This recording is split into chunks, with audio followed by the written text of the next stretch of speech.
Parents, if you're wondering how your kids are being treated in school, well, there's an app for that. If you take a look over here, Tuesday night started with a whole lot of bonding and, of course, bowling. But the fun didn't stop there. Usually, you don't see a rake and a snow shovel outside of Hemlock Hardware at the same time. And they want anyone to give them a call if they do see any power lines or trees down. If you take a look over here, look at how tall the snow is compared to this bench. That's got to be a few feet. All 4 of the survivors are in critical condition. Police say the woman who crossed the street and got hit by the car unfortunately did not make it. Police don't have much information surrounding the death of the woman, but say the circumstances are suspicious. They're waiting for the results of the autopsy that was scheduled for this morning to provide more clarity. One of the first things he plans to do is increase security efforts to make sure something like this never happens again. The National Weather Service says the tornado had wind speeds up to 100 miles an hour. And look at how powerful the winds were to take down even the biggest of trees and street signs.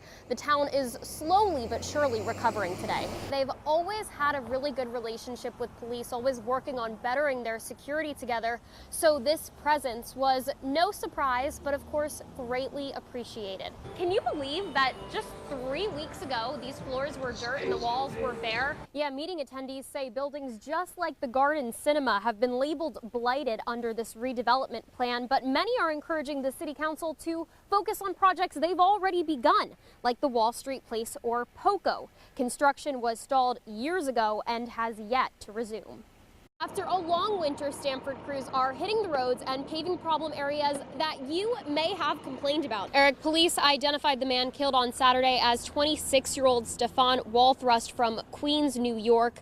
While police continue to search for a suspect, neighbors who heard the gunshots go off say they're still shaken up.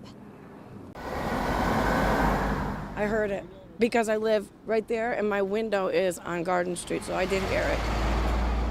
Police say just before 11 Saturday night, they responded to Garden Street in the city's south end for reports of multiple gunshots. Patrol officers responded and found a vehicle and a victim inside the vehicle that had sustained multiple gunshot wounds. Sunday's autopsy confirms the victim, 26-year-old Stefan Walthrust, was shot multiple times in his upper body.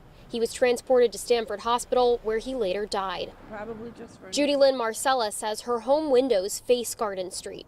On Saturday, she says she could hear the shots and sirens that followed. It sounded like, almost like they were beginning to do the end of fireworks. You know how it's like, bah, bah, bah, bah, bah, bah. This shooting marks Stamford's first homicide of the year. There were 3 last year, none in 2017. That certainly makes me feel safer living in the city, but you don't want to hear about a shooting. You don't want to hear about a fatality in the community that you live in. I feel safe. I think there's beautiful, beautiful parts of Stamford, but this area right here where we're standing, I don't feel safe. Along with their investigation, police are working to determine the victim's connection to Stamford. If you have any information, you're asked to give them a call. That number can be found on our website, news12.com. In Stamford, Nina Kapur, News 12 Connecticut. This video shows the often overlooked or unnoticed warning signs of a potential shooter through the eyes of the shooter himself. Just a quick warning, this video contains content that some may find disturbing. Take a look. Thinking about who I was gonna go for, probably Drew. Jasmine? No, bro, she's fake. It's election day at Central Tate High School. Hi guys, vote for me for class president. And everyone has a perspective. Ours comes from the shooter himself. I'm not voting for this. Oh no, can you believe this? The video highlighting warning signs of potentially at-risk individuals. So our strategy is to teach people those signs and give them the tools to take those next steps to get somebody connected to the help that they need before it becomes a tragedy. A tragedy Mark Barden is all too familiar with. 6 years ago on Friday, Barden lost his 7-year-old son, Daniel. Today, Daniel's photographs and letter to Santa line the walls of his Newtown home. Daniel's story, one of many behind the tremendous work Sandy Hook Promise has accomplished in less than 6 years. And my mission is to prevent other families from living this pain, and it's the most beautiful and significant way I can think of to honor my sweet little Daniel. The Point of View PSA is the latest installment of a number of videos the nonprofit has released. Barden says the shocking video goes to show gun violence is preventable if you know the signs. This is not easy stuff to talk about, but there's no, it doesn't serve anybody to sanitize it or to make it easy.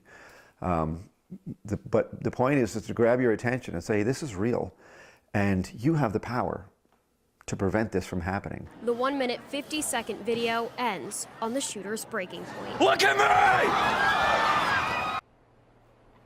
Sandy Hook Promise's mission is to train students and adults to know the signs of gun violence so they can prevent it.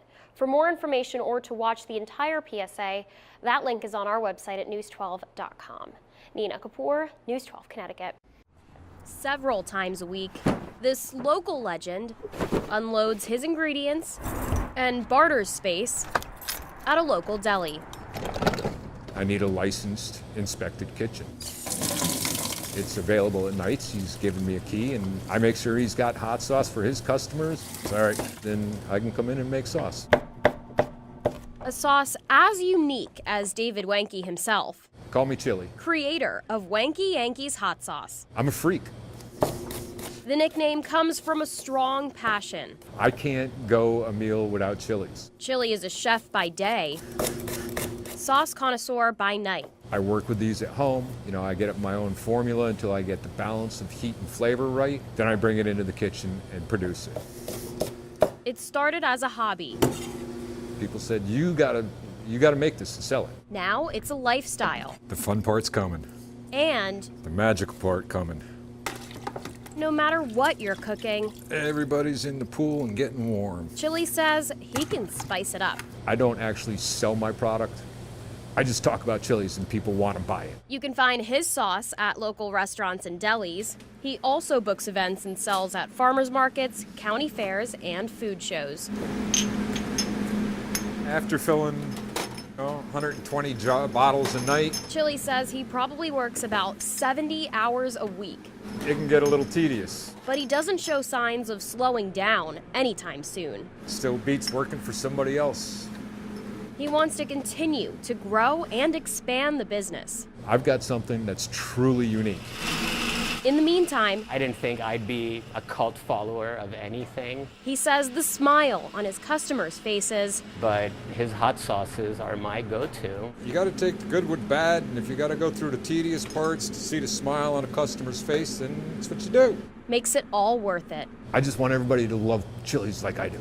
Fresh, handcrafted. In Norwalk, That's my baby right there. Nina Kapur, News 12 Connecticut.